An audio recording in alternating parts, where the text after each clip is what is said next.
اللہ اکبر۔ بسم اللہ الرحمن الرحیم۔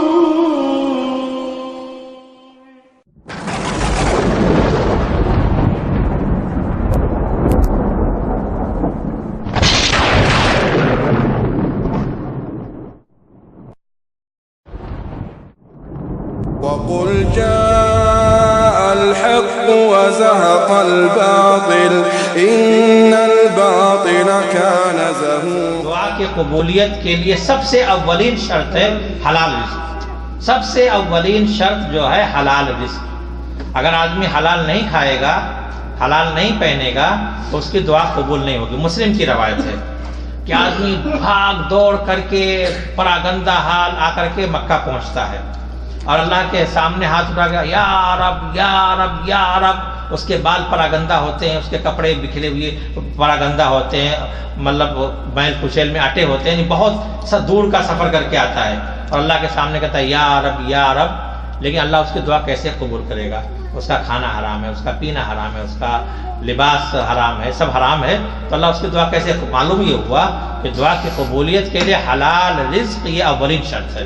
اخلاص کے ساتھ، یعنی اخلاص کے بعد یہ حلال رزق اولین شرط ہے۔ اور کوشش کریں جب آپ اتنی قربانی، آپ نہیں، ہم سب لوگ اتنی ہم قربانی دے رہے ہیں، اپنے بیوی بچوں کو چھوڑ کر کے یہاں پہ آئے ہوئے ہیں، پھر اس کے باوجود یہ حرام ہم کھائیں، فائدہ کیا ہوا؟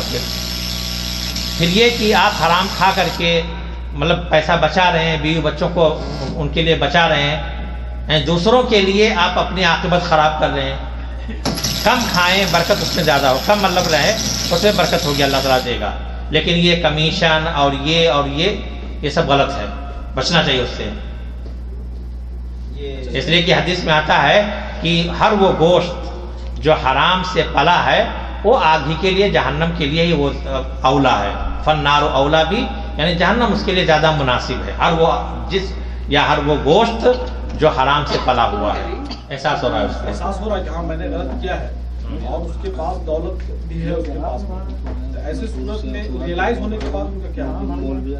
وہ جو جس کو پتا ہے کہ یہ ساری ہمارے حرام کی دولت ہے، اس کو ختم کرے، یعنی ادھر ادھر خرچ کر دے، اور اس کے بعد جو حلال ہے تو پہلی بات تو سچی توبہ کرے۔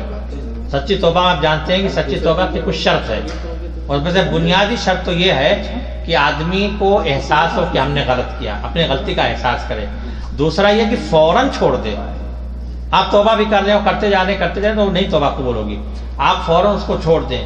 تیسرا پختہ عہد کر لیں کہ دوبارہ ہم نہیں کریں گے۔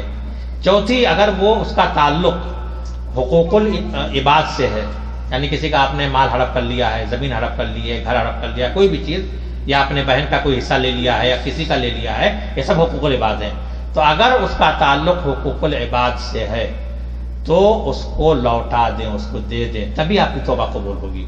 آپ نے چوری کیا ہے، غصب کر لیا ہے، تو جب تک کہ آپ اس کو واپس نہیں کریں گے آپ کی توبہ قبول نہیں ہوگی۔